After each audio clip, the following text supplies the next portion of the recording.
D G Khan کی سیاست کی بات کی جائے تو سیاست جو ہے وہ تمام لغاری مزاری دریشک اور بزدار ان کے گرد گھومتی ہے۔ سرداروں کا علاقہ کہا جاتا ہے اور سردار یہاں سے الیکشن لڑتے ہیں۔ تمام پارٹیاں جو ہیں وہ اس وقت میدان میں ہیں اپنے نعرے اپنے سلوگن کے ساتھ۔ اویس لغاری صاحب جس پر ہاتھ رکھیں گے مسلم لیگ نون کا ٹکٹ یقینی طور پر ان کو ملے گا۔ زرتاج گل صاحبہ کی تو خواہش چاہتی ہوں گی کہ اس حلقے میں الیکشن نہ ہو۔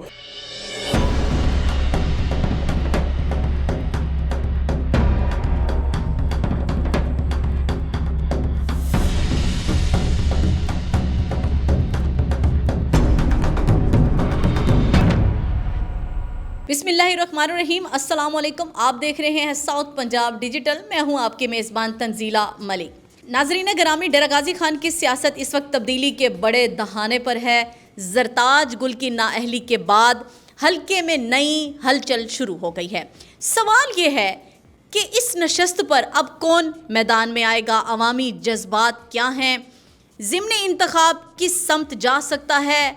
کھینچا تانی عروج پر ہے، کیا ضمنی انتخابات وقت پر ہوں گے یا نہیں۔ ڈیرہ غازی خان کے اس اہم سیاسی مارکے پر آج ہم گفتگو کریں گے۔ آج کی پوڈ کاسٹ میں ہمارے ساتھ موجود سینئر اینکر پرسن جنید انور، آئیے مزید ان سے جانتے ہیں۔ السلام علیکم جنید صاحب، کیسے ہیں آپ؟ وعلیکم السلام جی، اللہ کا شکر، الحمدللہ۔ ساؤتھ پنجاب ڈیجیٹل کے پلیٹ فارم پہ آپ کو خوش آمدید کہتے ہیں۔ بہت شکریہ جی آپ کا، آپ نے بلایا، اور امید کرتے ہیں کہ ہماری جو گفتگو ہے اس سے جو ہمارے سننے والے ہیں ہمارے دیکھنے والے ہیں ان کو فائدہ ہوگا۔ سر یہ بتائیے گا کہ زرتاج گل کی نااہلی کے بعد عوامی رد عمل کیا دیکھنے کو مل رہا ہے؟ بالکل، یہ ڈیرہ غازی خان کے حلقہ این 185 سے زرتاج گل جو ہے وہ دوسری دفعہ منتخب ہوئی تھی، اور دوسری دفعہ جو ہے آزاد حیثیت کے اندر منتخب ہوئی تھی، اور اب وہ نااہل ہوئی ہیں۔ تو یقینی طور پر حلقے کے اندر اس وقت الیکشن کی فضا موجود ہے۔ تمام پارٹیاں جو ہیں وہ اس وقت میدان میں ہیں اپنے نعرے اپنے سلوگن کے ساتھ، عوامی ہمدردیاں سمیٹنے کے لیے، عوام کے جو تحفظات ہیں ان کو بھی دور کرنے کے لیے اس وقت موجود ہیں۔ زرتاج گل صاحبہ جو ہے ابھی تک اس طریقے سے ایکٹیو نظر نہیں آ رہی، جبکہ مسلم لیگ نون ہو، پیپلز پارٹی ہو، دیگر جماعتیں ہوں، وہ عوام کے اندر اس ٹائم پہنچے ہوئے ہیں۔ اپنے جو ٹکٹ کے خواہش امیدواران ہیں وہ بھی موجود ہیں، اور ٹکٹ کے لیے بھی جو ہے وہ اپنا زور لگا رہے ہیں۔ جہاں تک زرتاج گل صاحبہ کی، چونکہ وہ خود نااہل ہو چکی ہیں اور وہ الیکشن اس ٹائم نہیں لڑ سکتی، تو یقینی طور پر وہ حمایت ضرور کریں گی اور اپنے جو امیدواران ہیں ان کو اتارنے کی کوشش بھی کریں گی، اور ساتھ ساتھ جو ہمدردی کا ووٹ اس لیے لینا چاہیں گی کیونکہ کوئی بھی کینڈیڈیٹ جب وہ نااہل ہوتا ہے یا وہ اس کو ہٹایا جاتا ہے تو سب سے جو زیادہ چیز ہوتی ہے کہ وہ ایک ہمدردی کا ایک عنصر ہوتا ہے، وہ اس کو کیش کروانے کی کوشش کرتا ہے۔ اچھا، ابھی آپ نے تذکرہ کیا نون لیگ، پیپلز پارٹی اور دیگر جماعتوں کا۔ میرا سوال یہ ہے کہ اگر ہم آزاد امیدوار کی بات کریں تو وہ اس میدان میں کس حد تک کامیاب ہو سکتے ہیں اور اپنا کیا کردار ادا کر سکتے ہیں؟ بالکل، اس وقت بات کی جائے اس حلقے کے اندر تو 2000 جو سابقہ الیکشن تھا، جنرل الیکشن تھا 2018 کا، اس کے اندر سردار دوست محمد کھوسہ نے اسی حلقے سے آزاد حیثیت میں الیکشن لڑا، اور انہوں نے 26,000 سے زائد جو ہے وہ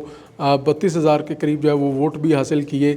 مگر جب وہ پیپلز پارٹی کے نشان سے اس حلقے سے الیکشن لڑے تو ان کے ووٹ کم ہو گئے۔ اسی طرح مسلم لیگ نون نے اس حلقے سے اپنا امیدوار کھڑا نہیں کیا، ان محمود خان جو ہیں ان کی حمایت کی تو وہ بھی آزاد حیثیت میں الیکشن لڑے۔ زرتاج گل صاحبہ جو ہیں خود ان کے پاس بھی کسی پارٹی کا ٹکٹ نہیں تھا، ایک جماعت کی حمایت ان کو ضرور حاصل تھی، مگر وہ بھی آزاد حیثیت میں الیکشن لڑ رہی تھی۔ اسی حلقے کی اگر بات کی جائے تو یہاں نہ مسلم لیگ نون کا امیدوار موجود تھا، نہ ہی جو ہے وہ تحریک انصاف کا صورت میں امیدوار موجود تھا۔ حمایت ضرور تھی زرتاج گل صاحبہ کو، حمایت ان کی حاصل تھی۔ اس طرح محمود خان جو ہیں ان کو مسلم لیگ نون کی حمایت حاصل تھی۔ سردار دوست محمد کھوسہ یہاں سے جو ہے وہ پیپلز پارٹی کے ٹکٹ پر الیکشن لڑ رہے تھے۔ اس کے ساتھ ساتھ جماعت اسلامی کی جانب سے عثمان صاحب تھے، وہ الیکشن لڑ رہے تھے۔ تحریک لبیک نے یہاں الیکشن لڑا، اس کے علاوہ سرائیکستان ڈیموکریٹک پارٹی نے یہاں سے الیکشن لڑا، جمعیت علماء اسلام نے یہاں سے الیکشن لڑا، تحریک لبیک نے یہاں سے الیکشن لڑا۔ تو بات کی جائے تو یہاں پر چونکہ یہاں ہیوی ویٹس کا حلقہ ہے، اگر ڈی جی خان کی سیاست کی بات کی جائے تو سیاست جو ہے وہ تمام لغاری مزاری دریشک اور بزدار ان کے گرد گھومتی ہے۔ سرداروں کا علاقہ کہا جاتا ہے اور سردار یہاں سے الیکشن لڑتے ہیں تو وہ ہیوی ویٹس ضرور ہوتے ہیں، ان کا اپنا ایک ووٹ بینک ہوتا ہے۔ وہ سردار دوست محمد کھوسہ ہو، وہ اویس لغاری ہو، وہ جمال لغاری ہو، وہ عثمان بزدار ہو، تو یہ سب جو ہیں ان کا اپنا کسی کسی نہ کسی حد تک ووٹ بینک ہوتا ہے، اور اس کے بعد جب انہیں پارٹی کی حمایت ملتی ہے تو پھر یہ وہ وننگ کینڈیڈیٹس کے طور پر سامنے آتے ہیں۔ مجھے یہ بتائیے گا کہ زرتاج گل صاحبہ کی نشست پر میدان میں اس وقت کون اترے گا اور کس حد تک کامیابی کے چانسز ہیں اور کس کے؟ بالکل، زرتاج گل صاحبہ کی جہاں تک بات کی جا رہی ہے کہ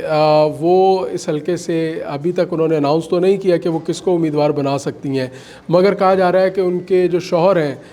وہ امیدوار ہو سکتے ہیں ان کی جگہ پہ، کیونکہ یہ ایک بڑی خواہش ہوتی ہے کہ جو ٹکٹ ہے یا جو سیٹ ہے وہ گھر ہی رہ جائے۔ اگر ان کے شوہر نہیں الیکشن لڑتے تو پھر جو ہے وہ جو سردار اویس لغاری اور جمال لغاری کے اینٹی لغاری صاحبان ہیں ان کی جانب سے بھی ان کو بھی ٹکٹ دیا جا سکتا ہے۔ اسی طرح مسلم لیگ نون کی بات کی جائے تو مسلم لیگ نون کی جو ہے اسی مطلب ڈیرہ غازی خان سے اویس لغاری صاحب جو ہیں وہ اس وقت منسٹر ہیں اور وہ بڑی اہم منسٹری، ان کے پاس بجلی کی منسٹری ہے، اور آپ یہ دیکھیں کہ اویس لغاری صاحب جس پر ہاتھ رکھیں گے مسلم لیگ نون کا ٹکٹ یقینی طور پر ان کو ملے گا۔ اب اویس لغاری صاحب کے لیے مشکل ترین مرحلہ یہ ہے کہ ان کے بھائی جو جمال لغاری ہیں جو کہ ان کے قبیلے کے سردار بھی ہیں، وہ بھی اس نشست سے جو ہے وہ الیکشن لڑنے کے خواہش مند ہیں، تو اویس لغاری نے اب مین فیصلہ جو ہے وہ کرنا ہے۔ ٹکٹ تو یقینی طور پر شہباز شریف اور نواز شریف نے دینی ہے، مگر اویس لغاری کی رائے جو ہے اور اس کی سفارش جو ہے وہ بڑی اہمیت رکھتا ہے۔ اب اویس لغاری صاحب نے دیکھنا ہے کہ ایک جانب ان کا بھائی ہے،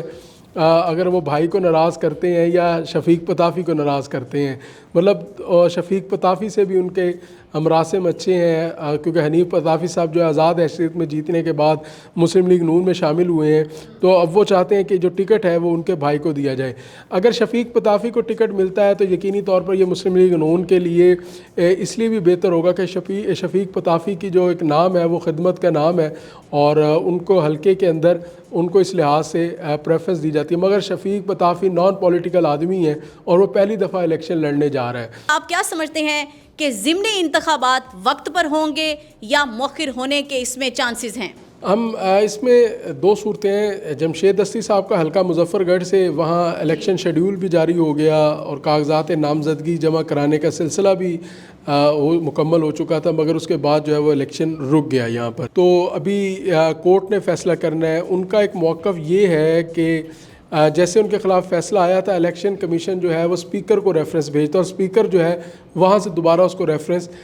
بھیجتا، مطلب اسپیکر کی منظوری کے ساتھ اور اسپیکر کو اعتماد میں لینے کے بعد اور ان کو ایجنڈے کے اندر رکھنے کے بعد الیکشن اناؤنس ہوتا۔ خیر یہ ایک قانونی انہوں نے نقطہ نکالا ہے، اب دیکھنا ہوگا کہ عدالت جو ہے اس نقطے کو کس طرح مانتی ہے کہ آیا اس حلقے کے اندر الیکشن ہوتا ہے یا نہیں،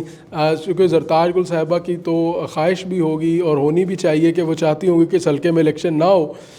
مگر اب چونکہ جو ریٹرننگ افسران کا تعیناتی بھی ہو گئی ہے، ہمیں جو صورتحال ہے اس کو دیکھتے ہوئے اسی حوالے سے بات کرنی چاہیے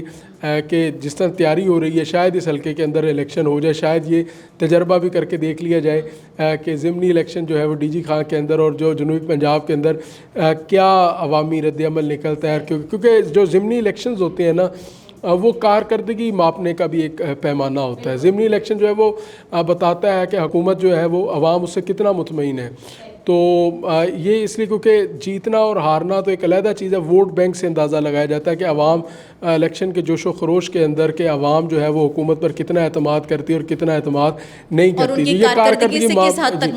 چونکہ کارکردگی ماپنے کا بھی ایک یہ پیمانہ ہوتا ہے، کیونکہ لاسٹ ڈے عوام جو حکومت ہوتی ہے یا جو بھی پارٹی ہوتی ہے، جو بھی سیاستدان ہوتا ہے، جو بھی نمائندہ ہوتا ہے، اس نے واپس عوام کی عدالت میں جانا ہوتا ہے، تو یہ کچھ چیکس ہوتے ہیں کہ جن کو وہ چیک کیا جاتا ہے کہ عوام کا جو پیمانہ ہے، صبر کا پیمانہ ہے، وہ کتنا لبریز ہے اور کیا عوام سوچ رہے ہیں اور کیا عوام دیکھنا چاہتے ہیں۔ اب بات کرتے ہیں حلقہ NA 185 کی۔